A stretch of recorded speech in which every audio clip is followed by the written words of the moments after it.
Good morning, guys. So let's start the question. The question is a 4-bar mechanism is shown in figure which we have to draw. The dimensions of the various links are as follows: AB is equal to 50 mm, BC is equal to 70 mm, CD is equal to 60 mm, AD is equal to 40 mm, and DE is equal to 30 mm. Okay, so let's start the question.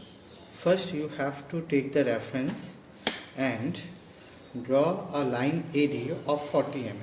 Okay, so this is 1, 2, 3, and 4. This is your AD, which is of 40 mm.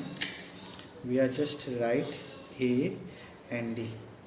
This is the fixed part, so we are just putting this is the fixed one. Okay, and see, AD and AB is 50 mm. So for this we have to choose an angle of 120 degree from point A, and just place a line of 50 mm, putting here 1, 2, 3, 4, and 5. This is the 50 mm line by 120 degree angle, and here say this is the B point.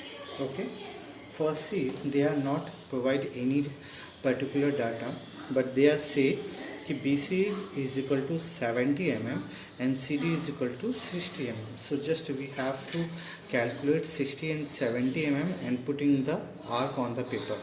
1, 2, 3, 4, 5, 6. So this is 6 centimeter from D to D, and just place out here, and BC is 7 mm. 7 centimeter. 1, 2, 3, 4, 5, 6, and this is 7. So we are just putting there, and we get the point C. Okay, so this point is the C point, and when we are connecting the whole part, means C to D and D to C, a 4-bar mechanism should be prepared. Okay, just putting the value. This is the 40 mm, this one is the 50 mm,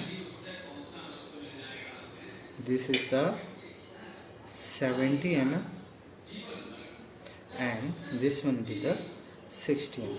Okay, and one more thing, D is 30 mm, so just put one arc, 1, 2, 3.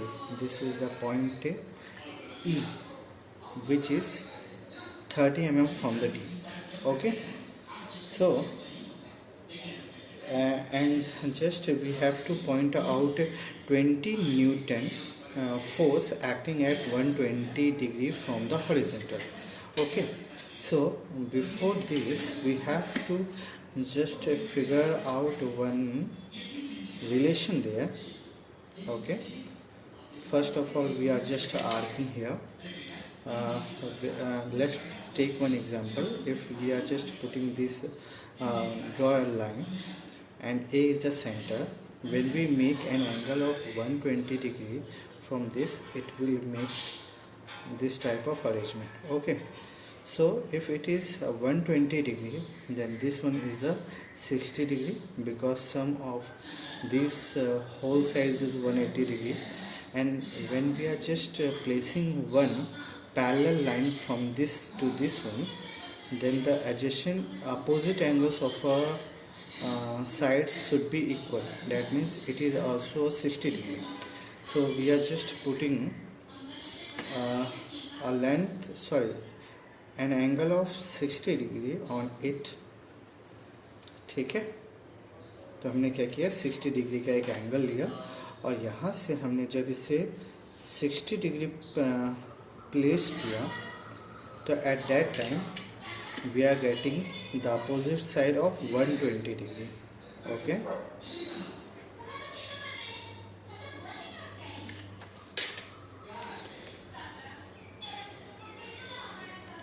F of 200 Newton, ये आपके पास पहले से है, और angle is 120 degree from the horizontal. ठीक है, चलिए अब इसमें फोर्सेस को डालते हैं और नाम लिख देते हैं। तो ये जो हमारा पॉइंट है ये लिंक 1 है ए से डी, पॉइंट बी से सी जो है ये हमारा लिंक 2 है, पॉइंट बी से सी जो है वो हमारा लिंक 3 है, और पॉइंट 4 से डी ये हमारा लिंक 4 है, जिसमें आपको ultimately input torque on link A B आपको आइडेंटिफाई करना है। तो हमने क्या किया, ये एज्यूम किया कि हमारा जो टॉर्क है वो यहाँ से टी क्वांटिटी का लग रहा है। अब एक्चुअली होता क्या है, तो फॉर्मूला जो आपके पास है वो फॉर्मूला है torque is equal to force into height. ठीक है, तो अब इस पार्ट पे कितना फोर्स लग रहा है वो आइडेंटिफाई करना है। तो जब आइडेंटिफाई करेंगे तो हमारा ये स्टेटमेंट रहेगा, तो यहाँ पे जो फोर्स लग रहा है, देखो ये फिक्स पॉइंट है, तो फोर्स हमेशा अपवर्ड डायरेक्शन में होगा। तो जब वो अपवर्ड डायरेक्शन में होगा तो वो कौन सा होगा, तो ये होगा फोर्स 1 to 2, क्योंकि ये ऊपर की ओर जा रहा है। ओके, अगर ये ऊपर की ओर जा रहा है तो सेम एक अपोजिट फोर्स ऊपर से नीचे की ओर भी आ रहा होगा, और ये फोर्स कौन सा होगा, तो फोर्स होगा, तो 3 से 2 के बीच में आ रहा है इसलिए आया 3 to फोर्स, बराबर है। अब देखो अगर 3 to 2 यहाँ आ रहा है तो इसका अपोजिट डायरेक्शन में एक फोर्स जा रहा होगा, जो कहाँ से जा रहा होगा, तो फोर्स जा रहा है 2 से 3 के बीच में, तो ये 2 से 3। अब अगर इस तरफ से फोर्स लग रहा है तो इसके अपोजिट में एक फोर्स लगेगा जिसका नाम होगा, अब देखो कहाँ से जा रहा है, तो 4 से 3 में जा रहा है, इसलिए पॉइंट हुआ 4 से 3। सिमिलरली एक फोर्स अपोजिट डायरेक्शन में यहाँ पे लग रहा है, तो ये कौन सा फोर्स होगा, तो फोर्स 3 से 4 में जा रहा है, तो ये आया 3 से 4। सिमिलरली इस तरफ से जब हम इसको फोर्स लगाएंगे तो ये फोर्स कौन सा हो जाएगा, तो 1 to 4 हो जाएगा। ये क्लियर है। चलिए अब ये क्लियर होने के बाद अब हमें कुछ बेसिक डायग्राम्स ड्रॉ करने जो आपका इम्पोर्टेंट पार्ट है। तो अब याद कर लो ये 60 mm है, तो हम क्या करेंगे, तो हम एक ऐसा ही रेफरेंस लेंगे, ये देखो मैंने रेफरेंस लिया CD का, और यहाँ पे एक 60 mm की लाइन खींचेंगे। तो यहाँ से 60 mm की लाइन हुई 1 2 3 4 5 और ये 6। ठीक है, अब 60 mm पे यहाँ पे हम लोग 30 mm पे आर्क काट लेंगे। तो ये हमारी आर्क हुई 10 20 और ये देखो ये 30 पे आर्क कट गई। अब ये आर्क के बाद ये देखो ये जो हमने रेफरेंस लाइन खींचा इसका इम्पोर्टेंस है।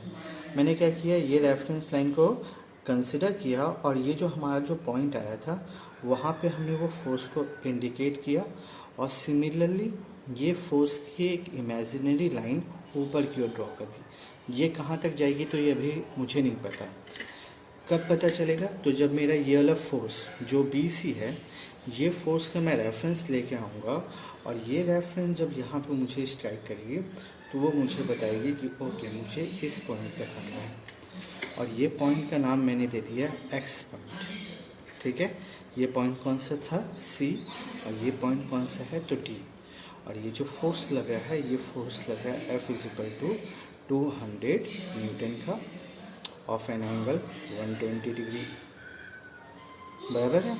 अब देखो आपका काम क्या है, तो आपका काम है कि ये पॉइंट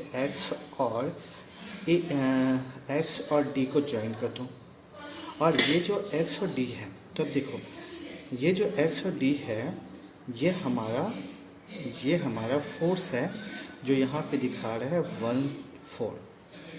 ओके, अब देखो अगर ये इसका डायरेक्शन इस तरफ है तो ये डायरेक्शन में अपोजिट में यहाँ आएगा और ये इसके अपोजिट में जाएगा। तो यहाँ पे जो मेरा फोर्स लग रहा है वो एक्चुअली कौन सा लग रहा है, तो यहाँ पे अगर मैं देखूँगा तो ये मेरा हो जाएगा एक्चुअली इस पॉइंट से लग रहा है, तो ये भी निकालो या ये निकालो दोनों सेम रहता है, इससे कोई प्रॉब्लम नहीं। तो ये मेरा 4 3 आ गया। क्लियर। चलिए अब मुझे अल्टीमेटली निकालना क्या है, तो मुझे इस फोर्स की वैल्यू आइडेंटिफाई करनी है जो मुझे यहाँ पे रखने पे हेल्प करेगा। तो ये फोर्स की वैल्यू आइडेंटिफाई करने के लिए मुझे अब एक नेक्स्ट स्टेप यूज़ करना है। नेक्स्ट स्टेप क्या है? तो सबसे पहले मैं एक स्केल कंसिडर करूँगा। ठीक है, एक स्केल कंसिडर किया कि अगर ये 200 न्यूटन को मेरे को स्केल में लेके जाना है, तो मैंने इमेजिन किया कि 50 न्यूटन जो है वो 1 सेंटीमीटर को शो ऑफ करेगा, बराबर है। अगर 51 को करेगा तो मैंने इसमें क्या किया, 50 को 200 बनाने के लिए 4 का मल्टीप्लाई किया, तो जितना यहाँ पे मल्टीप्लाई किया वही मल्टीप्लाई मुझे यहाँ पे करना पड़ेगा। डैट मीन्स 200 न्यूटन को 4 सेंटीमीटर रिप्रेजेंट करेगा।